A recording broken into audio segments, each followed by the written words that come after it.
दोस्तों नमस्कार। दोस्तों ये चेतने का वक्त है। चेत जाइए, जाग जाइए, इस देश के हालात को समझ लीजिए, अन्यथा ये देश अंधेरी गुफा में चला जाएगा और उसके बाद आपके पास कोई विकल्प ही नहीं बचेगा कि आप उस अंधेरी गुफा से बाहर निकले तो कैसे निकले। चाहे वो शिक्षा का क्षेत्र हो, चाहे हेल्थ सेक्टर हो। इतना ही नहीं, जो असंगठित क्षेत्र की स्थिति है उससे बुरी स्थिति इस देश में सरकारी कर्मचारियों की भी हो सकती है। उनको देने के लिए वेतन सरकारों के पास नहीं बचेगा, कोई कर्ज नहीं देगा, रिजर्व बैंक नोट छापने की स्थिति में नहीं रहेगा। अंतर्राष्ट्रीय तौर पर आईएमएफ और वर्ल्ड बैंक जो लोन देते हैं उसका इंटरेस्ट रेट इतना बढ़ा देंगे या फिर वह अपनी पॉलिसीज को लेकर आएंगे कि उसी लाइन पे आप देश को चलाइए, तभी हम आपको पैसा देंगे। ऐसी स्थिति इस देश के भीतर में आ सकती है क्योंकि इस देश को संभालने का विजन मौजूदा सरकार में नहीं है। यह बेहद कड़े शब्द हो सकते हैं कि एक चुनी हुई सरकार के बारे में इस तरह का वक्तव्य दिया जा रहा हो और हम कह रहे हैं कि यह सरकार इस देश को चला पाने की स्थिति में नहीं है, क्योंकि इस वक्त जो जीडीपी के आंकड़े आए हैं वो चौंकाने वाले नहीं हैं, सबसे ज्यादा त्रासदीदायक है। 1947 आजादी के बाद से इस देश में कभी भी ऐसी आर्थिक परिस्थितियां रही ही नहीं, चाहे आजादी के तुरंत बाद पाकिस्तान को लेकर जो संघर्ष करना पड़ा हो, या फिर 1962 में चीन के साथ युद्ध हुआ हो, या फिर बांग्लादेश वार हो, इमरजेंसी हो, इकोनॉमिक क्राइसिस आया हो, या फिर स्लो डाउन आया हो 2008 में। कभी ऐसी स्थिति नहीं आई और इस स्थिति के पीछे सिर्फ महामारी नहीं है जिसको कि ईश्वरीय शक्ति का जिक्र इस देश की फाइनेंस मिनिस्टर करने से नहीं चूक रही है। यह बसला ईश्वरीय नहीं है, आप संभाल पाने की स्थिति में इस देश को नहीं है, इसीलिए यह देश धीरे धीरे अंधेरी गुफा में समाते चला जा रहा है। चेहरे पर मुस्कान, पार्लियामेंट के भीतर उत्साह, भाषण में ताजगी और मनोरम चीजों से देश के सामने खुद को प्रस्तुत करने भर से यह देश उजियारे में नहीं आएगा। जीडीपी के आंकड़े जो एनएसएन अभी तुरंत जारी किए हैं वो बताते हैं कि हमारी जीडीपी जो है 23.9% नेगेटिव में चली गई है, यानी ये श्रिंक जो हुआ है जीडीपी का वह आजादी के बाद से पहली बार इतना है। जीडीपी का मतलब जो आप समझना चाहते हैं उसको इस रूप में भी समझ लीजिए कि पूरे साल जो भी आप सामान और जो भी सर्विस उसकी जो पूरी वैल्यू होती है उसको जीडीपी में एक एनालिसिस किया जाता है। जैसे कोई बच्चा परीक्षा देता है तो उसकी जब मार्कशीट आती है तो पता चलता है कि वह किस सब्जेक्ट में कमजोर है। और इस क्वार्टर की यानी अप्रैल मई जून लॉकडाउन के वक्त की जीडीपी ने बताया है कि हम किसी भी सेक्टर में पॉजिटिव नहीं है। कहीं पॉजिटिव है तो वह एग्रीकल्चर सेक्टर में, जिसमें किसानों के लिए इस देश ने कभी कोई काम किया ही नहीं। इस देश में किसानों के लिए इंफ्रास्ट्रक्चर, सिंचाई से लेकर बीज से लेकर खाद से लेकर बिजली तक सिर्फ 27% को यह सुविधा है। बाकी किसानों ने अपने आप खुद को खड़ा किया है। वह 3.5% ग्रोथ के साथ है, लेकिन बाकी सारे सेक्टर नेगेटिव में है और -23.9% जीडीपी अगर इन 3 सेक्टर में है, इस 3 महीने के भीतर में है, तो हमको लगता है कुछ आपको अतीत में ले चलें जिसके बाद आप समझ पाए कि क्यों यह सरकार विजनलेस है, वो संभाल पाने की स्थिति में नहीं है। और लॉकडाउन से ठीक पहले की स्थिति या लगातार जो डाउनफॉल हो रहा है इस सरकार का इकोनॉमी को संभालने के लिए, कैसे क्राइसिस में इस देश को ले आकर उसने खड़ा कर दिया है हर सेक्टर के लिहाज से। समझिए आज जिस जीडीपी का पहले 3 महीने जो फर्स्ट क्वार्टर जिसको कहते हैं 2020-21 का जो फाइनेंशियल ईयर में अप्रैल मई जून में, industry sector -38.1%, service sector -20.6%, manufacturing sector -39.8%, trade hotel -47%। कल्पना के परे है यह स्थिति इस देश के भीतर में आ गई। हमको लगता है कि आज आपको आजादी के समय से ही ले जाए। सबसे पहले माइनस में हम लोग गए थे 1957-58 में, जब इस देश के भीतर में दूसरा लोकसभा चुनाव हो रहा था। उस समय हम लोग चले गए थे -1.2%। यह जीडीपी की नेगेटिविटी थी 1957 में। उसके बाद 65 में आइएगा तो -2.6। ये ठीक उसके बाद जब युद्ध हुआ था चीन और उसके बाद लाल बहादुर शास्त्री जब इस देश के प्राइम मिनिस्टर बने थे और जिस 1965 में जो पाकिस्तान के साथ वार हुआ था उस समय हमारी इकोनॉमी नीचे गई थी और -2.6% जीडीपी हो गई थी। उसके बाद 72-73 जब इंदिरा गांधी ने गरीबी हटाओ का नारा बुलंद कर दिया था क्योंकि जीडीपी नीचे जा रही थी, उनको डाइवर्ट करनी थी चीजें, उस समय -0.6 जीडीपी हो गई थी। उसके बाद आइएगा तो 79-80 जो सबसे क्राइसिस का वक्त माना जाता है इस देश के भीतर में, -5.2% 79-80 में। उसके बाद से कभी ऐसी स्थिति जब आई हो तो वो माइनस में नहीं आई। 1991 में जब इस देश में इकोनॉमिक रिफॉर्म हो रहा था उस समय 1.4% जीडीपी थी जो सबसे लोएस्ट थी, और उस समय भी आईएमएफ और वर्ल्ड बैंक ने जो लोन दिया था, उस समय पीवी नरसिम्हा राव थे और मनमोहन सिंह उस समय फाइनेंस मिनिस्टर थे, और उन्होंने इकोनॉमी को पटरी पर लाने के लिए जो काम शुरू किया उसके बाद से कभी नेगेटिव में हम लोग नहीं आए। आपके भीतर यह सवाल होगा कि नेगेटिव में तो इसलिए आए हैं कि कोरोना वायरस है, हम उसका सच भी आपको आज बताएंगे। 1991 के बाद 2001 में जब अटल बिहारी वाजपेयी थे उस समय सबसे कम जो हमारी जीडीपी गई थी वो 3.9% गई थी। उसके बाद 2011-12 में जब इस समय मनमोहन सिंह की सरकार थी, घोटालों का जिक्र हो रहा था, तब जीडीपी 5.5% गई थी। उसके बाद जब प्रधानमंत्री मोदी बन गए और इकोनॉमी को उन्होंने बोलना शुरू किया कि हम शानदार इकोनॉमी के साथ खड़े हैं और हम हार्ड नहीं हार्डवर्क को जोड़ देते हैं, तो उसके बाद की स्थिति क्या होती चली गई। हमको लगता है कि सबसे बेसिक पॉइंट समझिए, 2018 के फर्स्ट क्वार्टर में 8.2% जीडीपी थी जो मैक्सिमम थी, लेकिन उसके बाद से घटनी शुरू हुई। यानी 2018 के जनवरी, फरवरी, मार्च, अप्रैल, मई, जून, यहां तक स्थिति 8% के बाद, उसके बाद जब नीचे आनी शुरू होती है तो 2019 पिछले साल को लीजिए आप, लास्ट ईयर जनवरी, फरवरी, मार्च 5.7%, अप्रैल, मई, जून यानी 2019-20 का जो फर्स्ट क्वार्टर था, जैसे आज फर्स्ट क्वार्टर का जो रिजल्ट आया जिसमें -23.9% है, वह 2019-20 में चले जाएगा 5.2%। उसके बाद जुलाई, अगस्त, सितंबर 4.4%, अक्टूबर, नवंबर, दिसंबर 4.1%, जनवरी, फरवरी, मार्च जो इस साल का था वह 3.3%। ये लगातार हम कम होते चले जा रहे हैं। इकोनॉमी डामाडोल थी इस महामारी के दौर में, उसमें आग इसलिए लगी क्योंकि हमारे पास कोई विजन नहीं था और हमने इस देश को स्टैंड स्टिल लाकर खड़ा कर दिया, यानी जो जैसे वैसे ही अपने घर में बंद हो जाए। पूरी इकोनॉमी को दरवाजे के साथ बंद कर दिया, लोगों को दरवाजे के साथ बंद कर दिया, किसी दिशा में कोई ध्यान नहीं कि, और इन सब के बीच में जब स्थिति हमारी इतनी बिगड़ गई कि जीएसटी और इनकम टैक्स की वसूली भी जो लगभग 30 से 34% तक नीचे चली गई, तब सेंटर ने कहा स्टेट से हम आपको पैसा दे पाने की स्थिति में नहीं होंगे। यहीं से सबसे बड़ी बात निकलती है इस देश में।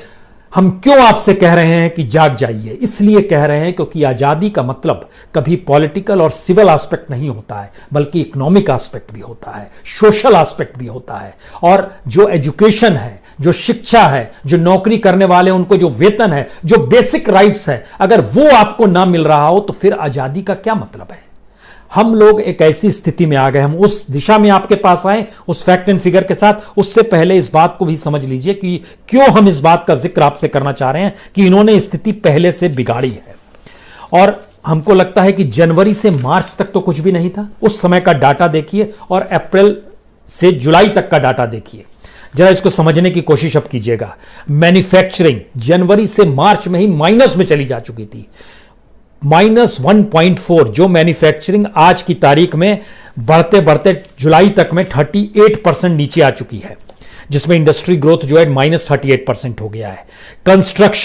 कंस्ट्रक्शन जनवरी, फरवरी, मार्च यानी लॉकडाउन नहीं हुआ था, महामारी नहीं आई थी, -2.2% में वो आ चुका था, वो आज की तारीख में -42% हो गया है।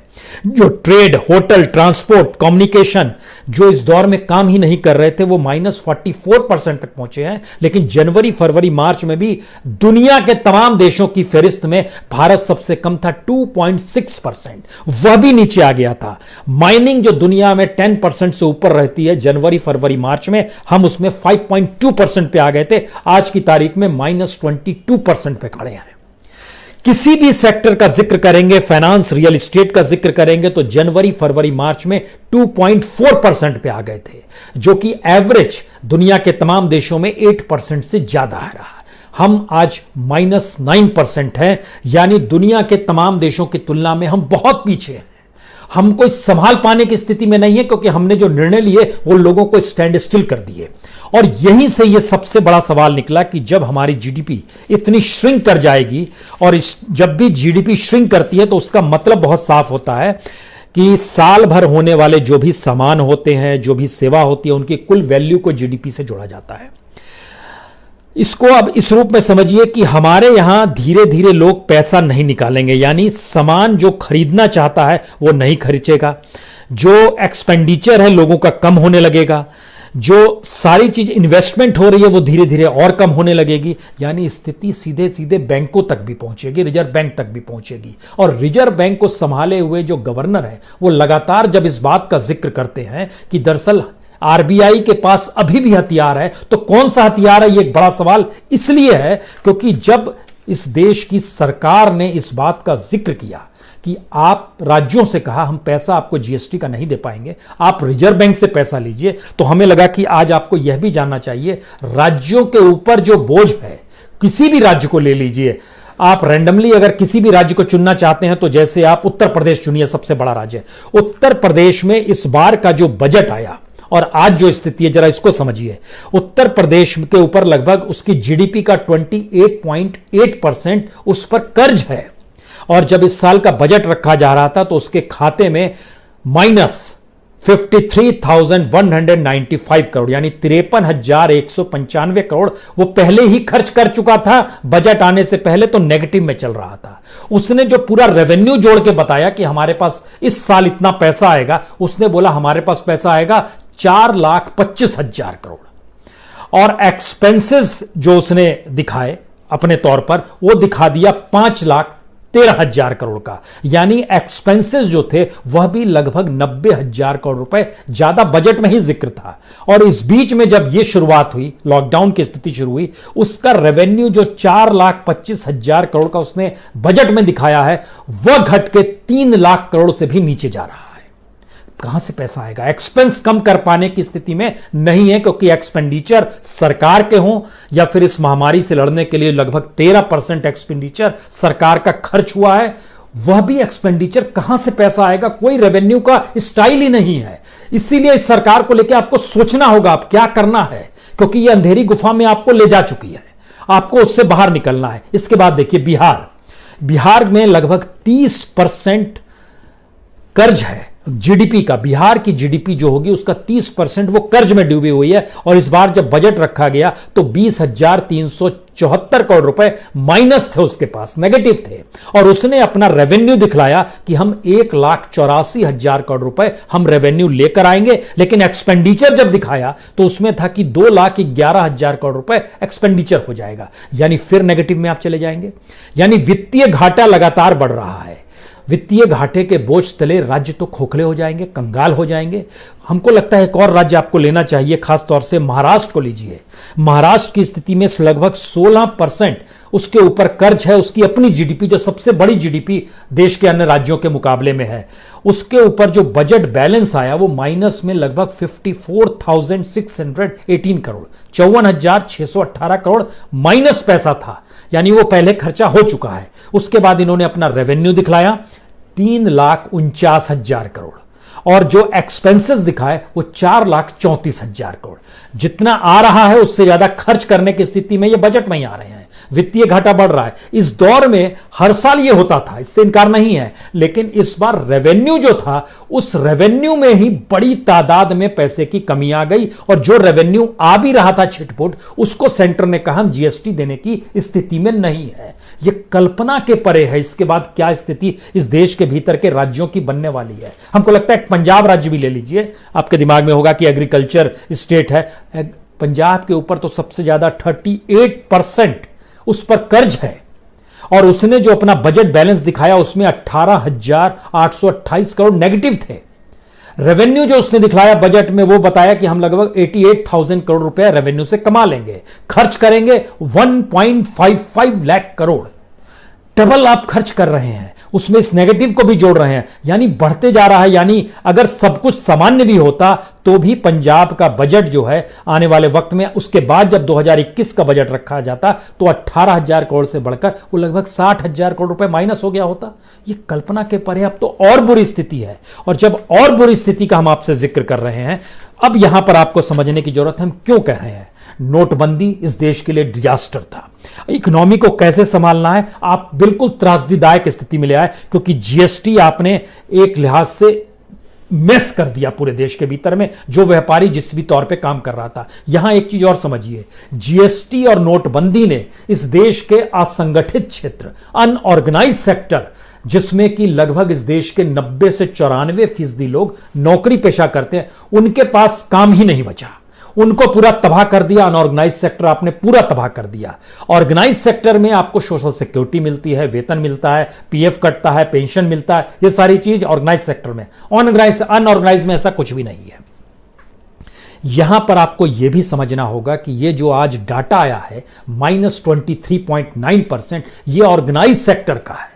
अनऑर्गेनाइज सेक्टर का डाटा आ जाएगा तो हो सकता है ये -50 के नीचे चला जाए। यानी इस देश को कैसे चलाया जा रहा है, किस रूप में ये देश अपने तौर पर चल रहा है, कोई चला नहीं रहा है। तो ऐसे में जिस सरकार को आपने चुना है उसी ने इसको मेस में क्रिएट कर दिया। और जब हम आपसे बार बार इस बात का जिक्र कर रहे हैं कि ऐसी परिस्थिति आ गई है, तो हमको लगता है कि जिम्मेदारी राज्य सरकारों की होती है कि वो अपने नागरिकों की जो सामाजिक आर्थिक जो बेसिक जरूरतें हैं उसको तो पूरा करें। उसके लिए स्टेट के पास पैसा नहीं है। वो पैसा कल आरबीआई से लेंगे तो आरबीआई कहेगा लौटाएंगे कैसे, और ये भी कहेंगे हम आरबीआई से कैसे लौटाएंगे। छत्तीसगढ़ के मुख्यमंत्री ने आज ही लेटर लिख दिया, कहा कि भाई आप ही हमको आरबीआई से दिला दीजिए, बताइए ये क्या मतलब है, हम कहां से पैसा लेंगे। छत्तीसगढ़ भी कर्ज में डूबा हुआ राज्य है। अब सवाल यह था कि अगर आरबीआई से पैसा लेंगे और लौटाएंगे नहीं तो आरबीआई क्या अपने तौर पर सिर्फ नोट ही छापते रहेगा और इस सरकार को नोट ही देते रहेगा। और आरबीआई को भी अब जुगाड़ करने के लिए अपने सिक्योरिटीज को सेल करना पड़ रहा है। 20,000 करोड़ रुपए आज उसने कहा है कि हम किसी तरह व्यवस्था करेंगे। सवाल यह नहीं है। सवाल यह है कि आने वाले अगले 3-4 महीनों में क्या हो सकता है। हो यह सकता है कि कर्मचारियों को वेतन ना दे पाने की स्थिति में राज्य सरकारें आ जाएं। हो सकता है एम्प्लॉयमेंट गारंटी योजना जो इस देश में चल रही है पूरे तरीके से ठप हो जाए। अभी तो ठप होने की स्थिति में आ रहे, पूरे तरीके से राइट टू फूड कोई मायने नहीं रखेगा। ये मिड डे मील तक देने की स्थिति में सरकार नहीं आ पाएगी। उसके लिए अभी भी अच्छा है, आज की बात जब हम कर रहे हैं तो इस देश में मिड डे मील वाले स्कूल नहीं चल रहे हैं, वहां पर भोजन नहीं, जबकि उसका बजट जो है लगभग 11,000 करोड़ का बजट है, वह भी कर पाने की स्थिति में सरकार नहीं आ पा रही है। तो फिर इन जगहों से इस रूप में पैसा बचाएंगे या फिर इस देश के हवाई अड्डे को, रेल को, बंदरगाहों को सबको बेचकर पैसा कमाएंगे, बैंकों को आप सेल करके पैसा कमाएंगे, कैसे चीजों को करेंगे। आपने जितनी भी बात डिसइन्वेस्टमेंट में की थी, खरीदार नहीं मिल रहे हैं, कोई पैसा नहीं दे रहा है, तारीख दर तारीख आप बढ़ा रहे हैं, किसी तरीके से अपने आप को सांत्वना दे रहे हैं, फिर भी ये सरकार को क्यों रहना चाहिए और इसका अल्टरनेटिव हमें क्यों नहीं अब खोजना चाहिए। हम इस बात का इसलिए जिक्र कर रहे हैं क्योंकि आप लोगों से चीट कर सकते हैं। जैसे आपने कहा 20 लाख करोड़ रुपए हमने इस महामारी के दौर में एक पैकेज दिया है। यकीन जानिए ये सिर्फ ऐलान हुआ है, पैसा नहीं दिया गया है। जिस एवज में पैसा, चाहे वो एमएसएमई का ही जिक्र कर लीजिए जहां लगभग 3 लाख करोड़ देने का जिक्र था, एमएसएमई संभाले हुए लोगों से बात कीजिए, वो खुद ही बता देंगे नहीं मिला है पैसा।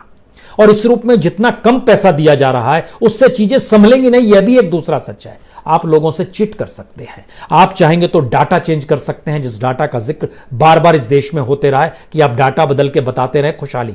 इस बार शायद यह डाटा इसलिए नहीं बदल पाए क्योंकि इकोनॉमी डाटा बदलने से ठीक नहीं होगी। इकोनॉमी के लिए सबका पेट भरा होना चाहिए, रोजगार चलना चाहिए, इंडस्ट्री चलनी चाहिए, कॉरपोरेट का काम होना चाहिए, सर्विस सेक्टर वर्क कर रहा, सारी चीजें ठप है, सभी दिखाई दे रहा है नेगेटिव में। तो फिर कैसे आप चीजों को संभालेंगे? और अगर नहीं संभाल पाएंगे तो फिर आप अब डाटा को चेंज नहीं करेंगे। लेकिन इस डाटा को दिमाग में हमेशा रखिएगा, इस देश के ऑर्गेनाइज सेक्टर का ये डाटा है, अनऑर्गेनाइज सेक्टर का डाटा जिस दिन इस देश के सामने आएगा तबाही मच जाएगी। ऐसी स्थिति इस देश में कभी नहीं आई जो इस देश की दिशा में हम बढ़ते चले जा रहे हैं। यहीं से शुरुआत होती है कि हम लोग क्या एक ऐसी स्थिति में आ गए हैं जहां पर एक सवाल हम लोग उठा दें कि क्या वाकई इस सरकार ने लोगों को इकोनॉमिकली गुलाम बना लिया है क्या? हम इस शब्द का जानबूझ के आज इस्तेमाल करना चाहते हैं क्योंकि अगर वह फूड ना दे पाए, अगर वो एजुकेशन ना दे पाए, अगर वो हेल्थ ना दे पाए, अगर वो बेसिक कम्युनिटीज भी आपको उपलब्ध ना करा पाए, और सबसे बड़ी उपलब्धि उसकी यही रहे कि वो 5 किलो अनाज हर व्यक्ति को, जो 80 करोड़ गरीब लोग हैं उनको देने की स्थिति को ही सबसे बड़ी उपलब्धि के तौर पर अब हम लोग को भी नजर आ रहा है, यह वाकई सरकार की सबसे बड़ी उपलब्धि है। लेकिन यह भी अगर जो 9 महीने का दिया गया है उसकी भी कीमत अगर लगाते हैं तो वो 2.25 लाख करोड़ रुपए ही होता है। और इस देश का सच क्या है यह भी जानिएगा। देश किस रूप में कंगाल होते चला जा रहा है, हमको लगता है यह भी जानना चाहिए। यह इसलिए जानना चाहिए क्योंकि कितना घाटा अलग अलग सेक्टरों में किस किस रूप में हो गया है। हमको लगता है पिछले साल से ही तुलना करते हैं मैन्युफैक्चरिंग सेक्टर में, लास्ट ईयर जो ग्रोथ था उसके जरिए 6,94,993 का ग्रोथ था। वह 2020-21 में घटकर जो आ रहा है वो 4,46,000 करोड़ आ रहा है, यानी लगभग 2.5 लाख करोड़ रुपए मैन्युफैक्चरिंग सेक्टर में गायब हो गए। कंस्ट्रक्शन में 3.5 लाख करोड़ से घटकर 2,22,000 करोड़ पे आ रहे हैं, यानी लगभग 1.25 लाख करोड़ रुपए वहां पर गायब हो जाएंगे। माइनिंग के क्षेत्र में 1,04,000 करोड़ जो लास्ट ईयर था वह घटकर 44,000 करोड़ पर आ गया, यानी 60,000 करोड़ रुपए माइनिंग सेक्टर से इस बरस गायब हो जाएंगे। अगर यह स्थिति धीरे धीरे, और खासतौर से हमको लगता है ट्रेड, होटल, ट्रांसपोर्ट, कम्युनिकेशन और जो ब्रॉडकास्टिंग का इलाका जो है ना, जो चैनलों के दायरे में भी आते हैं, उसको भी जोड़िएगा तो तकरीबन लास्ट ईयर 8,06,915 करोड़, ये लास्ट ईयर का डाटा है। इस बार का ग्रोथ वो घट के 5,22,881 करोड़, यानी 2,84,000 करोड़ जो है वो माइनस होते चला जा रहा है। हमारे पास कहां चीजें बच पा रही है, इकोनॉमी आप संभाल नहीं पा रहे हैं। जो पैसा आना चाहिए वो अब आएगा नहीं, खर्च जो करने की स्थिति में है आप उसको रोक लगा पाने की स्थिति में नहीं आ पा रहे हैं क्योंकि आपके पास कोई ऐसा विजन नहीं है।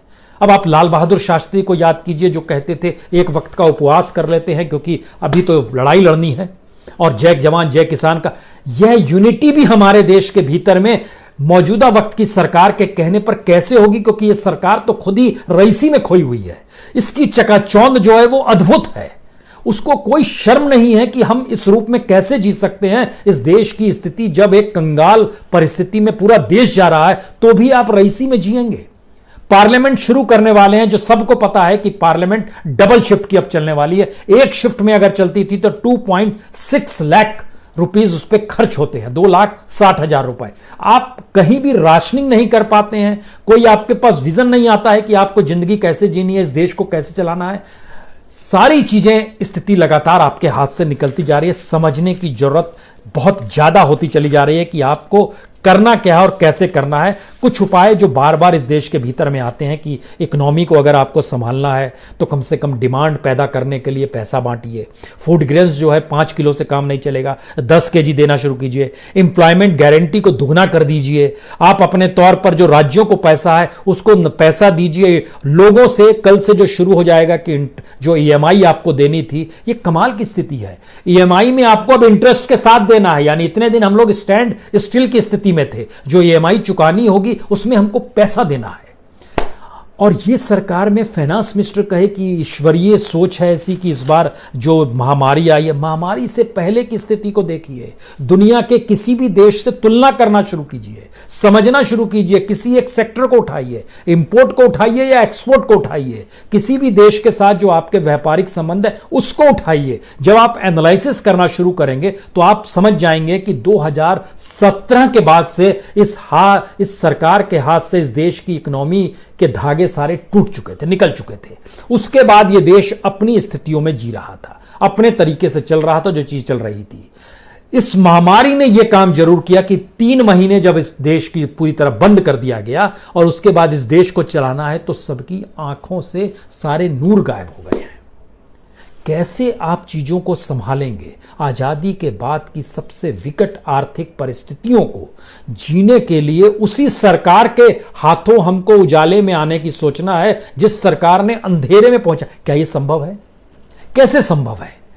अब सवाल यह नहीं उठता है कि इसके तरीके, तौर तरीके क्या होंगे। इस देश के भीतर में जो छात्र जो संघर्ष कर रहे हैं कि परीक्षाओं को लेकर, स्टूडेंट्स स्कूल नहीं जा पा रहे हैं, ऑनलाइन का इंफ्रास्ट्रक्चर हमारे यहां एवरेज जो है वो 27% को पार कर पाने की स्थिति में नहीं आ पा रहा है, तो क्या आर्थिक तौर पर इस देश को पूरी तरीके से लोगों को बंधक बना लिया जाएगा और कल आने वाले वक्त में कहेंगे कि हम लोग फाइनेंशियल इमरजेंसी का ऐलान करते हैं जिसमें अब हम ही सारी चीजें तय करेंगे, आपको कितने पैसे बैंक से मिलेंगे, कितनी रोटी आपको खानी चाहिए। और यह गुलामी एक जीती हुई सरकार जो बहुमत के साथ सत्ता में मौजूद है, अगर वो ना संभाल पाए तो क्या 5 साल इंतजार किया जाए? ये सोचिए जरूर अब, क्योंकि यह स्थिति बिगड़ेगी। और अभी तो सिर्फ अप्रैल, मई, जून का आया और हम लोग सितंबर में घुस चुके हैं। जुलाई में कोई काम नहीं हुआ, अगस्त में कोई काम नहीं हुआ, सितंबर में भी तमाम जगहों पर लॉकडाउन हो गई है। ये 3 महीने के जब रिजल्ट आएगा तो उसके बाद हम लोग 3 महीने आगे बढ़ चुके होंगे, यानी अक्टूबर, नवंबर, दिसंबर में अब इस 3 महीने का रिजल्ट आएगा।